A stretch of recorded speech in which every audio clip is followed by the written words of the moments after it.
BRS కి ఎందుకు ఓటేయాలి? బీఆర్ఎస్ కి ఎందుకు ఓటేయాలి? నేను చెప్తాను, నువ్వు విను. ఈ రోజు 10 జిల్లాల తెలంగాణను 33 జిల్లాలు చేసి ప్రజల వద్దకే పరిపాలన తెచ్చిర్రు.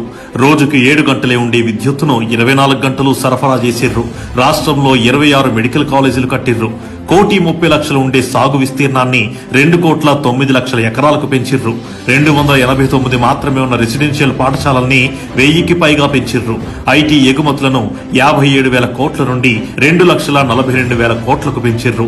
మిషన్ భగీరథ ద్వారా ప్రతి మారుమూలకు తాగునీరు ఇచ్చిర్రు.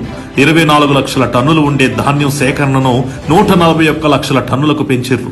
1,24,000 ఉండే రాష్ట్ర తలసరి ఆదాయాన్ని 3,17,000కు పెంచిర్రు. సామాన్య మధ్యతరగతి ప్రజలకు ముందెన్నడూ లేని సంక్షేమ ఫలాలందించిర్రు. తెలంగాణ ఖ్యాతిని ప్రపంచానికి చాటి చెప్పిర్రు. ఇలా చెప్పుకుంటూ పోతే మాటల్లో చెప్పలేనంత అభివృద్ధిని చేసి చూపించిర్రు. చాలా ఇంకేమైనా కావాలా? కేవలం 2 ఎంపీలు ఉన్నప్పుడే ఢిల్లీలో కొట్లాడి తెలంగాణ తెచ్చిండు కేసీఆర్. తెలంగాణ రాష్ట్రాన్ని కాపాడుకునేందుకు, మన హక్కుల్ని సాధించుకునేందుకు బీఆర్ఎస్ ఎంపీలను ఢిల్లీకి పంపిద్దాం, పార్లమెంటులో తెలంగాణ గలం వినిపిద్దాం.